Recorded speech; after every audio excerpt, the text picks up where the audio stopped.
Entramos en la última serie de estos videos en los que estudiamos inicialmente la fonología diacrónica, la morfosintaxis diacrónica del sustantivo, y ahora nos adentramos en los cambios que se produjeron en la flexión verbal.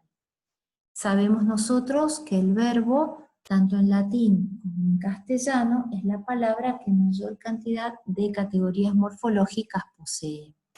Persona, número, tiempo, aspecto, modo y voz, todos en una misma palabra. También es una clase de palabra en la que se da la amalgama y el sincretismo que habíamos descrito cuando hablamos de la flexión del sustantivo en cuanto a relación de significante y de significado.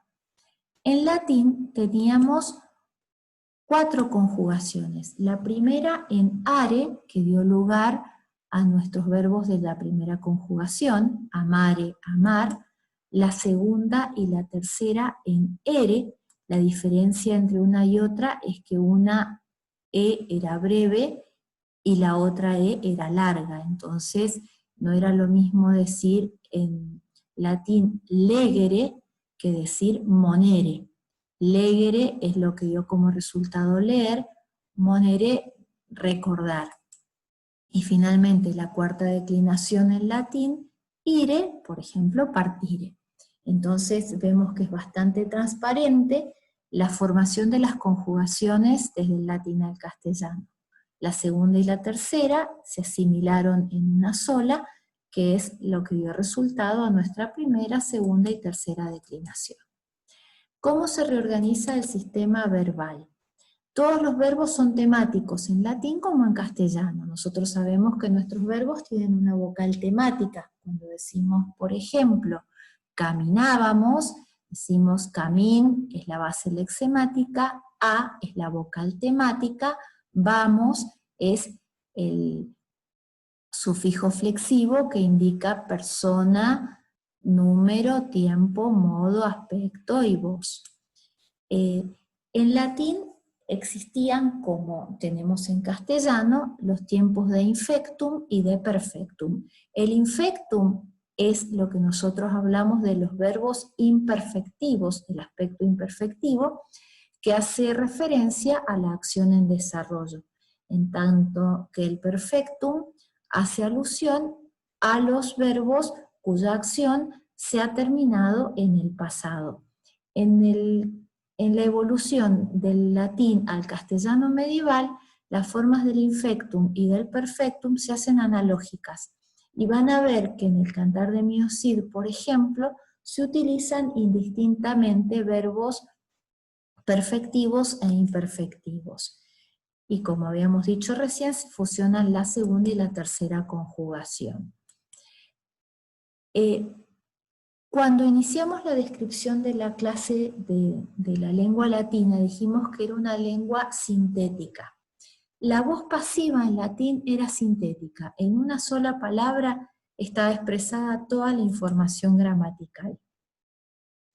Esto es un detalle que deberíamos conocer la lengua más en profundidad para entenderlo, pero el presente tenía forma sintética y el imperfecto tenía forma perifrástica. No nos vamos a detener salvo para analizar el presente. Entonces, en el latín tardío, que es el que da lugar después a las lenguas romances, la construcción perifrástica ocupa todo el sistema de pasivas.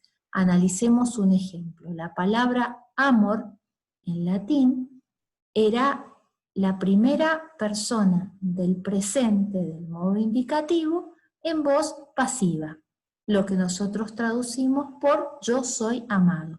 Entonces podemos ver cómo amor es una forma sintética, en tanto yo soy amado es una forma perifrástica, analítica. Lo que de manera sincrética se expresaba en la palabra amor, am era la base lexemática, or era el sufijo flexivo que indicaba persona, número, tiempo, modo, aspecto y voz, pasa al castellano a ser expresado por 2 o 3 palabras. Ya sabemos que nuestro verbo indica en su desinencia la persona gramatical que lo lleva a cabo y por lo tanto no necesitamos mencionarlo. Desaparecen los verbos deponentes. Los verbos deponentes son un concepto nuevo para nosotros. Son aquellas formas pasivas con significado activo. Un dato, si leyéramos textos en latín, veríamos que la terminación ere es indicio de voz pasiva. Sin embargo, los verbos deponentes, teniendo en su forma la voz pasiva, el significado que tenía eran activo. Y desaparecen esos verbos deponentes. Veamos un ejemplo. Por ejemplo, nazcor. Nazcor se traduce por yo nazco. ¿Cuál era la razón de ser de estos verbos deponentes? Podríamos decir que el sujeto no tenía acción directa. Nadie decide nacer por sí mismo, así como yo puedo decir, yo limpio, yo estudio, yo trabajo, y hay una acción activa, valga la redundancia, en el yo estudio, por ejemplo. En el yo nazco no tengo una decisión activa de hacerlo. Por eso tenía significado pasivo, por el hecho de que la acción no dependía estrictamente del sujeto. No había formas compuestas en latín. Las formas compuestas se incorporan con el paso del tiempo. Por ejemplo, el verbo haber, el verbo habeo, con idea de tener, surge para formar en aquel momento lo que nos conocemos nosotros hoy como nuestras frases verbales de perfecto, de pasado. Por ejemplo, habeo scriptam litera significa tengo escrita la carta. Y la manera más sencilla nuestra, he escrito la carta. Lo utilizamos por la incidencia del pasado sobre el presente. También volveremos sobre esto, si Dios quiere, en la presencialidad. Sucede algo semejante con el futuro perifrástico. El futuro en latín era amabo, y el italiano forma el futuro de un modo semejante. Sin embargo, teniendo en cuenta que el futuro es algo incierto para nosotros, no tenemos posibilidad de saber si existe o no, hay necesidad de anclarlo de algún modo al presente. ¿De qué manera se ancla el futuro al presente?